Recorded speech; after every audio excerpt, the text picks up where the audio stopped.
Why do grooms break a glass at Jewish weddings? As the end of a traditional Jewish wedding draws near, the bride and groom gather under a fabric canopy supported by 4 poles. This canopy, known as a chuppah, symbolizes the couple's joining under one roof.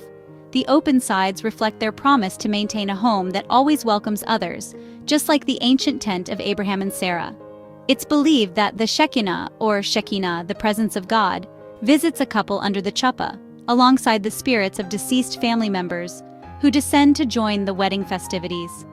If you enjoyed learning about these beautiful traditions, don't forget to like, comment, and subscribe for more cultural insights.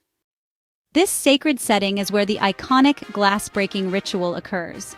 Thoroughly wrapped up in cloth to prevent injury, a glass, any kind will do, as long as it's likely to shatter, is placed on the floor and smashed underfoot.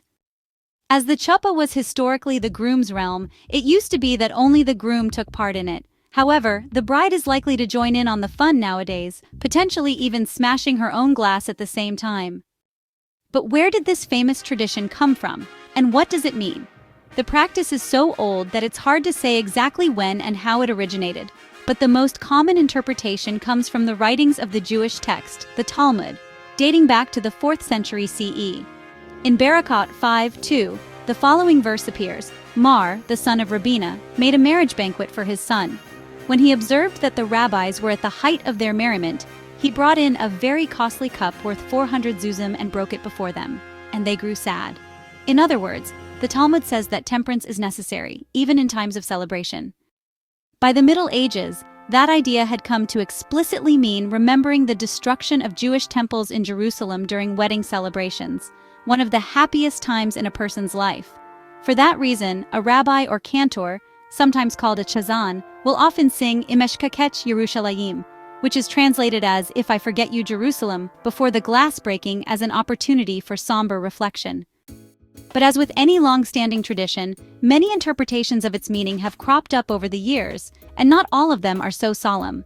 In the olden days, it was extra important that the groom break the glass, as it was considered symbolic of breaking the hymen during intercourse.